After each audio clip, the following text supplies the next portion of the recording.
Good morning everyone. Welcome again. Today we will discuss about spinal cord. So let's start. So spinal cord is the most important structure between the body and the brain. Spinal cord extends from the foramen magnum where it is continuous with the medulla to the level of the first or second lumbar vertebrae. So it's a long rope-like collection of nerve fibers which run along the full length inside the spine.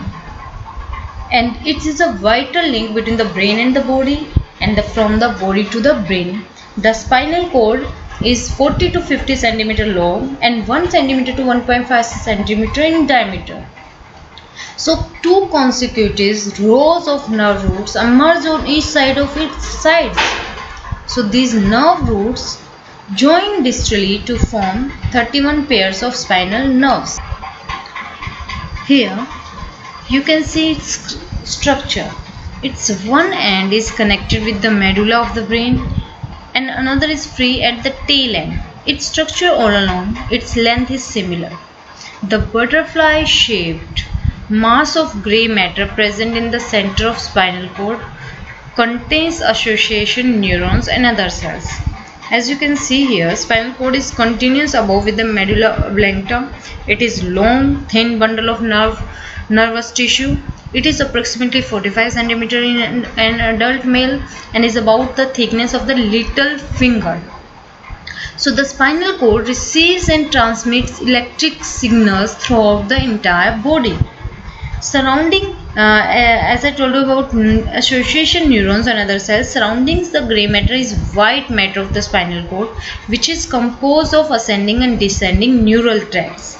And these tracts, collections of nerve fibers, connect the brain with the rest of the body, and the spinal cord plays the role of a huge cable with exchanges innumerable messages with the CNS. As you can see here, about white matter tracts in the spinal cord are the highways of the nerve impulses propagation. Means sensory input travels along these tracts toward the brain, efferent neurons, and motor output travels from the brain along these tracts towards skeletal muscles and other effector tissues, means efferent neurons. And the grey matter of spinal cord receives and integrates incoming and outgoing information. And I want to explain here the functions of two main functions of spinal cord. Firstly, it carries sensory impulses coming from the lower part of the body to the brain, and the motor impulses originated from the brain to all over the body. This is the first function. Secondly, it performs some simple reflexes that do not involve the brain. Simple reflexes involve a sensory nerve, a motor nerve, and the association neurons of a grey matter of the spinal cord. So these are two functions of spinal cord. Next we will discuss about here reflex actions. A reflex is an involuntary action that occurs very quickly after a specific kind of stimulation. The reflex action takes place automatically without conscious decision of the brain.